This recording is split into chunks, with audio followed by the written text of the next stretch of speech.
Where's the button? No?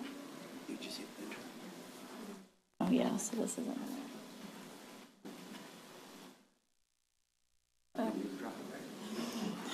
Okay, I'll give you the signal. Okay. Good evening. This is my third year as the supervisor of the animal shelter. It keeps growing, so I'm excited to give you this presentation tonight to tell you what we've been up to over the past year. This is our core team. They've developed over the past 3 years, and they are the best I could ever ask for.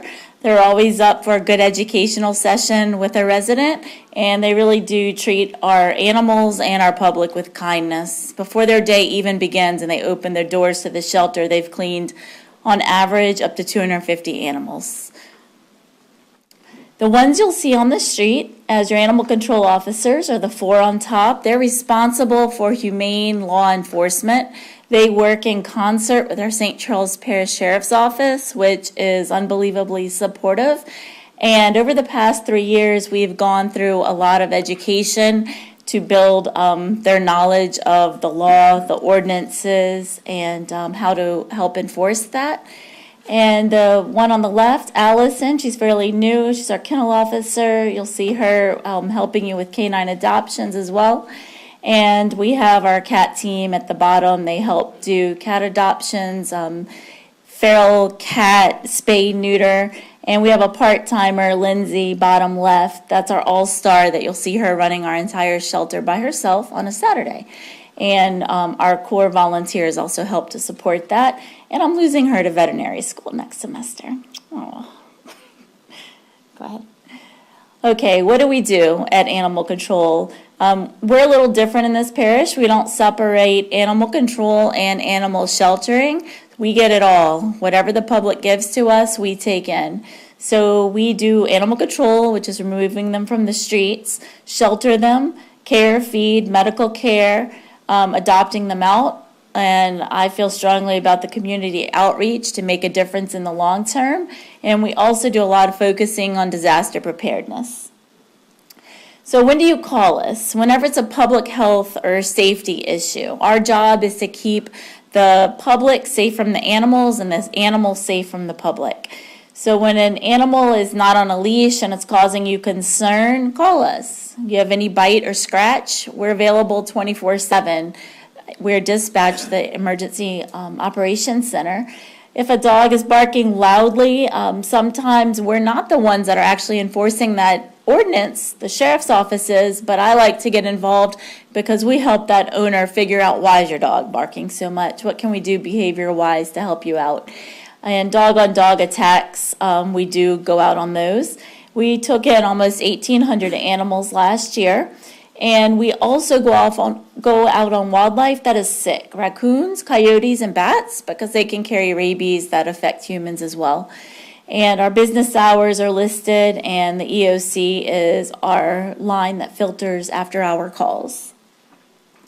Animal sheltering, we deal with everything from source to adoption. We take healthy animals, unhealthy animals, ones that need a lot of money to care for, even ones that owners are bringing to us for euthanization. All those go into our data.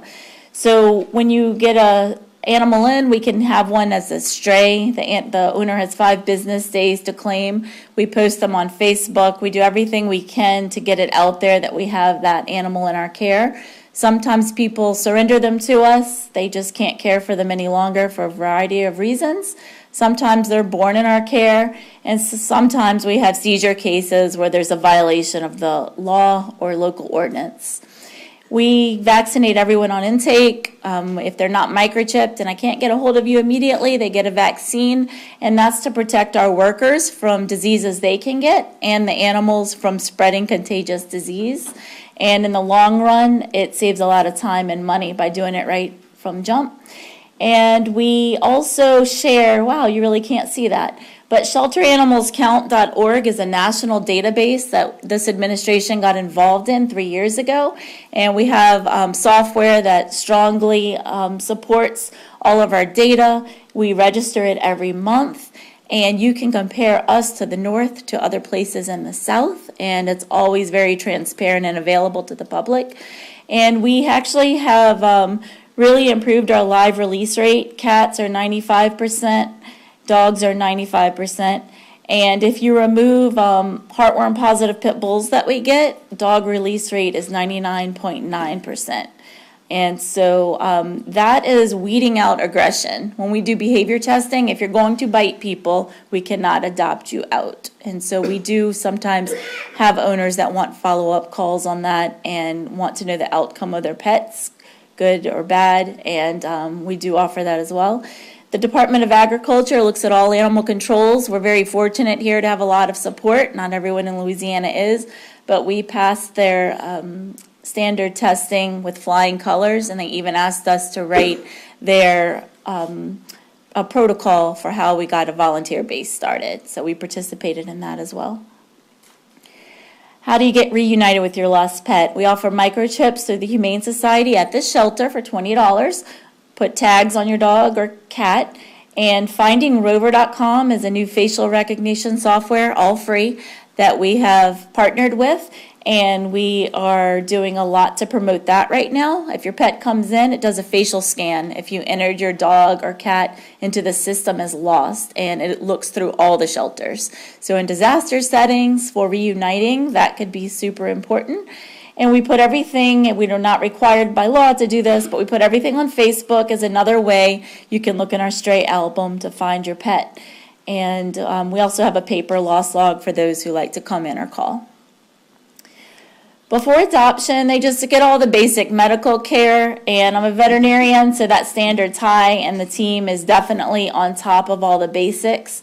And it's everything from vaccines to deworming to viral testing. And when they leave, they're spayed and neutered so they don't bring friends back later, and they're microchipped. And we get all kinds of animals. Look at the foot on that surgery table. That's not a dog, and that's not a cat. It's a pig. So we don't even want friends from the pigs. So that pig, they told me, we'll only adopt her if you spay her. And we said, okay, here we go. The pet pigs, yes, and we don't like friends from pigs either. So when they need more, and it's beyond my expertise, we reach out to our local Humane Society for donations to It's Always Orthopedic Surgery. So that's Faith, hit by car. She has a lot of staples, needed 3 surgeries, and she cost about, she's about an $8,000 dog, but the surgeon donated a good amount of that. And so they will help us with those items to get the pets better. If we feel like even though it costs money, they can have a normal life, we put the effort into them. The Humane Society also buys the rabies, the microchips, testing supplies I need, and they support the anesthesia, the surgery suite at the animal shelter. How do you adopt? You pretty much apply. We speak with one of our coordinators. They arrange for you to meet the pet. And if you have other animals, they help to do meet and greets so you can get to know your current existing pet with one that you potentially will adopt. Make sure it's a good match. Not all dogs like all dogs, just like all people don't like all people. They're in a spectrum. And then we also offer fostering, typically a week to 2, to make sure they're a good match for your family. Some people volunteer with us. They come and pick up kittens for the weekend. Their kids get a fix, and they come back on Monday. So it helps our team to clean less, helps socialize the animals. And you can outright adopt, and that's $80, and we have literally put about $400 in medical care into each pet. And we've made a lot of progress. Probably one of the biggest things I'm proud of this year is we took in 188 less cats and 69 less dogs. And that's where it's at. We can bring them in, take care of them, adopt them out, but there will never be enough homes in the South.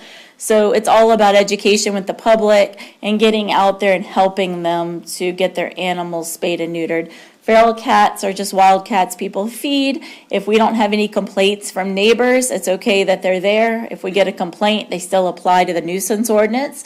But if you see a cat and his ear looks funny like that, that means it's been spayed or neutered. We used to do the cat version on the left, and in Hawaii, they do the version on the right. That's a notch, and it's much easier to see. So that's what we've been doing for 2 years. Oh, and the LASBCA is our version of low cost. About every quarter, we help our community book appointments with us, and they pay the LASBCA, and a dog is anywhere from 75 to 100. And they did 86 surgeries for our residents that couldn't afford routine vet care, and that van literally comes to our parking lot, picks up that person's pet, brings it back at 4 o'clock, because typically transportation is an issue for them. So community events, we've trained over 800 volunteers, and we got so busy with that we invested in some very reasonable volunteer software, and we keep track every 4 months who's active. Typically, we have about 170 active volunteers that are coming every week. So what's really cool is we've had that software about a half a year, and that equaled one whole employee with the volunteer hours.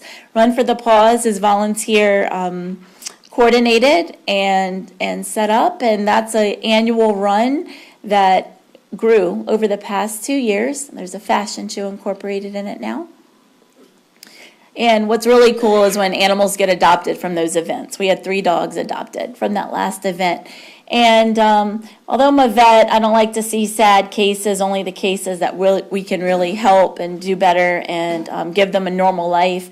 And Rosie really had our community rally around her. She was a severe starvation case at the top, and she left to her adoptive home there in the upper left. But we have a lot of resources. A lot of people donate their time and energy to our residents. And that vet lower left did acupuncture, herbal medicine, and a whole realm that I do not do. But it enabled Rosie to recover, and our community was highly involved with that. Rescue Run Club still exists. That developed 3 years ago, 6 a.m. Our leader has changed. She moved to Houston. Boo. And Danny there in the bottom shows up, and one staff member. Danny coordinates safe handling of all the animals, and that is still a very popular thing to get all our canine residents out and running for an hour Thursday morning.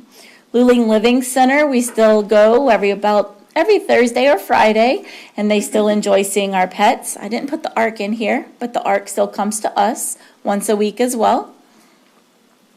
And we still do birthday parties.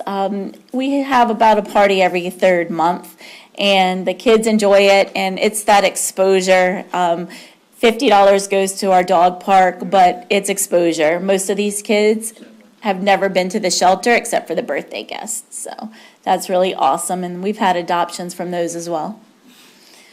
We do a lot of outside events, and it's all about community. Our public used to feel the shelter was a very sad, depressing place, wanted to stay away from it. So our employees are very excited, very vibrant, and they see the positive side of getting out with the animals and the public, socializing, and showing them that they're not sad, pathetic, and broken. They just come from families that can't care for them anymore. And those are a lot of events that our volunteers back us on.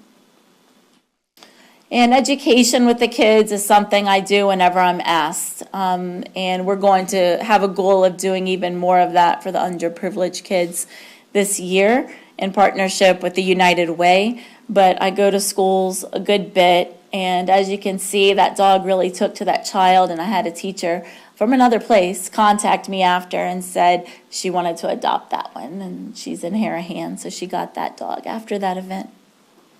Tails Up and Out, our employees go through a lot of mental fatigue, even though it doesn't really show as much on them as other shelters. We don't have a lot of staff turnover, but 10 to 11 is a time they can all grab a dog, go for a walk. I run the shelter, and our public actually is invited to join them. And it's a program we've had, but we're looking to be more consistent with that this year.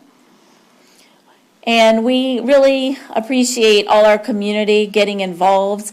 Our summer workers, we even mesh them into behavior training classes over the summer with our longest residents. And we have a lot of volunteer help, and we take on about 4 summer workers each year as well. And more photos of events. Upper left is when we train volunteers. We do that on Wednesday, standing appointment at 10. We always have people. And then the people that can only make Saturdays end up in a volunteer event that big. I try to go on the Saturday and do the training about every quarter, so it ends up being a very large group. And after that, they're empowered to go behind the scenes at our shelter, and the training takes about 2 hours, but it enables them to help us in a way that they wouldn't be able to if they didn't understand all of our procedures for everything. Humane law education is a big plus, and we hosted a national animal control and humane officer training, and we saved the parish 3/4 of what we would have paid to go out of town to do that. And they had students in our class as far away as Alaska. The group that does the training, Code 3, enjoyed it so much that they actually are going to do the next module for us here next year. And so there are 3 modules to get your animal control officers as highly certified as you can, and that's our goal, to get that done. We participate in a good bit of free training with the Louisiana State Animal Control Conference and the Louisiana State Animal Response Team, and that is for preparedness and disasters that we focus on a lot this time of year.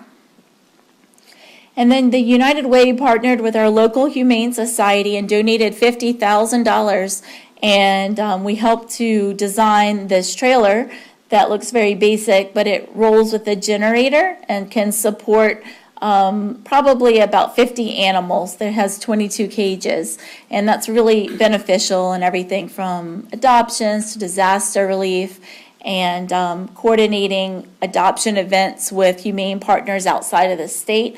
You heard me say there are never enough homes, and although I'm proud of what we do, one of our goals needs to be to decrease our length of stay of the animals at our shelter. Dogs stay an average of 1.5 months, cats an average of 6 months. So we moved out 100 dogs to other states, and they will get adopted in a matter of a week. And we just partnered in January with Washington, and they took 17 cats. Some we had 6 to 12 months, and they were adopted out in 2 weeks. So the North has been very helpful, and we send our animals spayed, neutered, just like we would adopt here. So that Jones trailer has made that easier, and we can go a farther distance, and we can just function in a different way at events. All right, and we've branched out to Instagram, Twitter, Finding Rover, and we still have our website, and we still do Facebook. So do you guys have any questions? Any questions for Dr. Troxler from the council? Mr. Wilson. Thank you, Madam Chair. Dr. Troxler, just wanted to thank you. I mean, based on, I know you all conducted the training class across the street at EOC, and it appears as though with the training and all of the things that you're doing, you know, you're a leader in that field, and, you know, keep up the good work. And I'd imagine neighboring parishes and other areas will be trying to adopt some of these best practices that, you know, we have here in St. Charles. So we're blessed to have you, and we're blessed to have a staff like you have. Thanks. Thank you. Really appreciate it. Councilman Fletcher. Thank you, Madam Chair. Again, just thank you. Recently, probably before the Christmas holidays, my little one went with the 4-H of Newark Elementary and donated blankets and newspapers and everything for the animals. And since then, he's been hooked. So we have to go at least every 2 weeks to get his doggy fix. Yes. And you don't have to take one home. They can get a fix. Yes, he's getting his fix until he finds his forever friend. Right now, he was looking at Toothless. I was Toothless like, is moving to Virginia Beach. Yes, that's what I told him. So from all of us, keep up the good work. Thank you. I also think he's trying to get his little fix with Lindsay, too. Lindsay's pretty sweet. Tell him hurry up. We're about to lose her. Yes. She's going Bye-bye.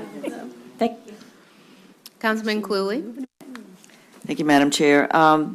The reason why you typically take so many animals north, is that because of the cold weather? They don't multiply as much up there, or just? I used to think that was the case until we held that National Animal Control Conference, and Alaska told me they have a huge cat overpopulation problem. I almost lost all hope because they're even reproducing in the snow. So it is really, truly a manifestation of the people are responsible with their pets, responsible pet ownership. They integrate them into their families, lots of hiking trails, lots of dog areas. They're not backyard reproducing and being given away intact and making more. It is really a responsibility factor. And it's not that there's a shortage, it's just that they're doing the right thing. And we will never get out of that rut if just moving them won't get us out of that rut. We feel confident here because we really do spay, neuter, send them out perfectly complete, but still it's not enough. So we partner with the North, and one day we'll get there. It might take me a decade, but one day we'll get there. Appreciate all your work. Thank you. Yeah. Any other questions for Dr. Troxler? Okay, Thank you. thank you.